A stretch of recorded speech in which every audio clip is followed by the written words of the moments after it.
सामान्य ज्ञान के इस वीडियो में आपका स्वागत है। आज की ये हमारे सभी प्रश्न ऋग्वेद यानी वैदिक काल से संबंधित सभी प्रश्न होंगे। तो आज का हमारा पहला प्रश्न है, आजीविका संप्रदाय के संस्थापक थे। आजीविका संप्रदाय के संस्थापक थे तो यह थे मक्खली गोशाल।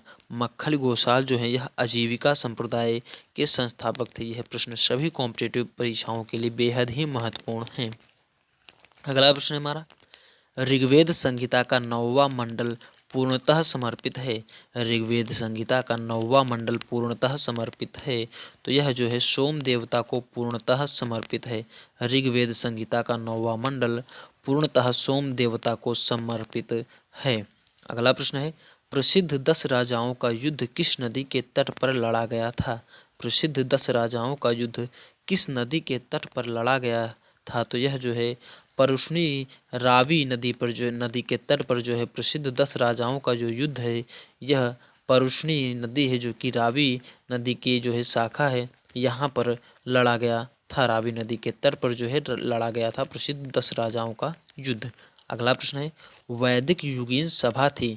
वैदिक युगीन सभा थी तो यह थी मंत्रिपरिषद। मंत्रिपरिषद वैदिक युगीन सभा थी। मंत्रिपरिषद जो है यह वैदिक युगीन सभा थी। अगला प्रश्न है, सर्वाधिक ऋग्वैदिक सूक्त समर्पित हैं। सर्वाधिक ऋग्वैदिक सूक्त समर्पित हैं तो यह जो है इंद्र को समर्पित है।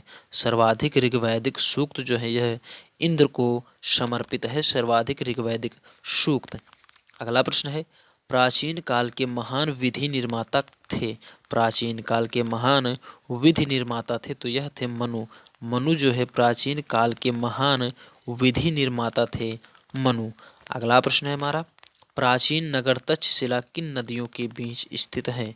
प्राचीन नगर तक्षशिला किन नदियों के बीच स्थित है तो यह है सिंधु व झेलम नदियों के बीच स्थित है। सिंधु व झेलम नदियों के बीच प्राचीन नगर तक्षशिला स्थित है, सिंधु व झेलम नदियों के बीच में।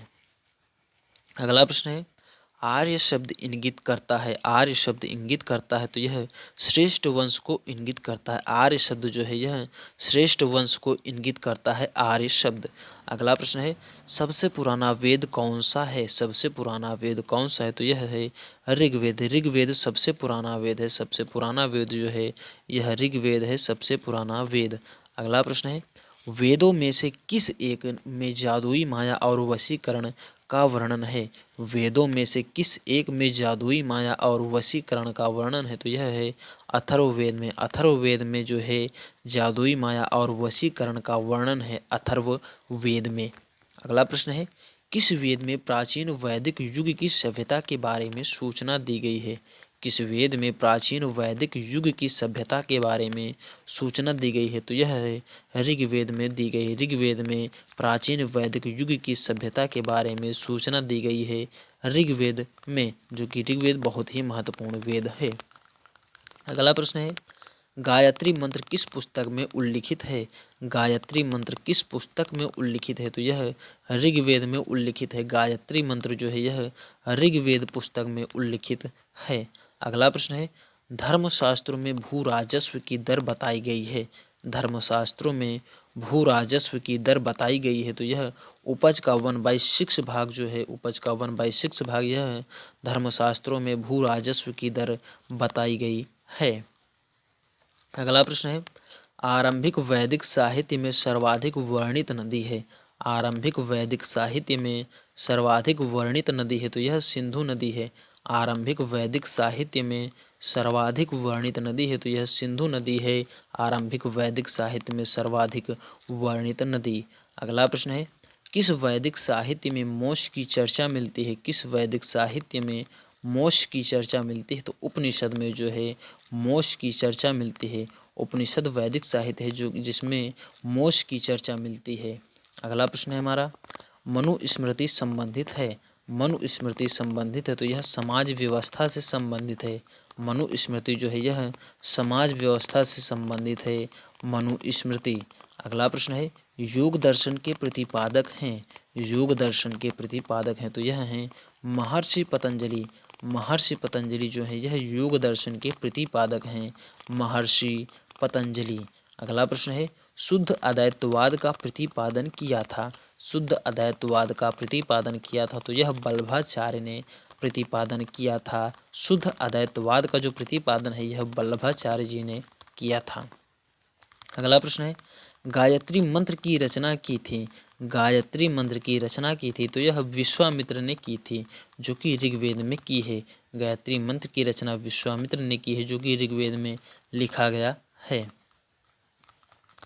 अगला प्रश्न है हमारा, सत्यमेव जयते शब्द लिया गया है? सत्यमेव जयते शब्द लिया गया है तो यह मुंडकोपनिषद से लिया गया है। अभी इसकी चर्चा हमने अगले वीडियो में की है कि जो है सत्यमेव जयते की जो है शब्द लिया गया है तो यह मुंडकोपनिषद से लिया गया है।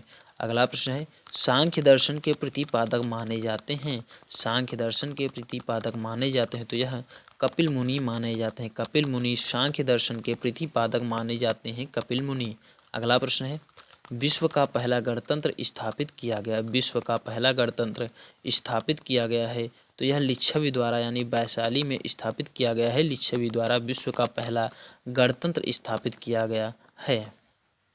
अगला प्रश्न है, संगम युग का संबंध कहाँ के इतिहास से है? संगम युग का संबंध कहाँ के इतिहास से है? तो यह तमिलनाडु के इतिहास से है। संगम युग का जो संबंध है यह तमिलनाडु के इतिहास से है। अगला प्रश्न है, लाल चेर के नाम से प्रसिद्ध वह चेर राजा कौन था जिसने कड़गी के मंदिर का निर्माण कराया था? लाल चेर के नाम से प्रसिद्ध वह राजा कौन था जिसने कड़गी के मंदिर का निर्माण कराया था? तो यह सिंचगुट्टवन ने कराया था। सिंचगुट्टवन ने कराया था। अगला प्रश्न है हमारा, तमिलनाडु भाषा के शिल्पदिकारम और मणिमेखला नामक गौरव ग्रंथ किससे संबंधित है? तमिलनाडु भाषा के शिल्पदिकारम और मणिमेखला नामक गौरव ग्रंथ किससे संबंधित है? तो यह हिंदू धर्म से संबंधित है। शिल्पदिकारम और मणिमेखला नामक जो गौरव ग्रंथ है यह हिंदू धर्म से संबंधित है, जो कि तमिलनाडु भाषा यानी तमिल भाषा में लिखित है। अगला प्रश्न है, किस चोल शासक ने नई राजधानी गंगईकांडा चोलपुरम का निर्माण किया? किस चोल शासक ने नई राजधानी गंगईकांडा चोलपुरम का निर्माण किया? तो यह राजेंद्र प्रथम ने किया था। चोल शासक राजेंद्र प्रथम ने गंगईकांडा चोलपुरम नाम की राजधानी का निर्माण किया था। अगला प्रश्न है, चोल वंश में ग्राम प्रशासन के बारे में किस शिलालेख में उल्लेख मिलता है? चोल वंश में ग्राम प्रशासन के बारे में किस शिलालेख में उल्लेख मिलता है? तो यह उत्तरामेरूर में उल्लेख मिलता है। इसका जो है उत्तरामेरूर में उल्लेख मिलता है। अगला प्रश्न है, संगम काल में रोमन व्यापार का केंद्र था? संगम काल में रोमन व्यापार का केंद्र था तो यह था अरिकामेडु। अरिकामेडु संगम काल में रोमन व्यापार का जो केंद्र था यह था अरिकामेडु। अगला प्रश्न है, पश्चिमी चालुक्य वंश का प्रसिद्ध शासक कौन था? पश्चिमी चालुक्य वंश का जो प्रसिद्ध शासक था वह कौन था? तो यह था पुलकेशिन द्वितीय। पश्चिमी चालुक्य वंश का जो प्रसिद्ध शासक था तो वह था पुलकेशिन द्वितीय। वह शासक पुलकेशिन द्वितीय था। अगला प्रश्न है, चोल के स्थानीय स्वशासन में कितने प्रकार की सभाएं थी? चोल के स्थानीय स्वशासन में कितने प्रकार की सभाएं थी? तो यह टोटल 3 प्रकार की सभाएं थी चोल के स्थानीय स्वशासन में। आई होप दोस्तों यह सभी प्रश्न आपको पसंद आए होंगे एवं यह वीडियो आपको पसंद आया होगा।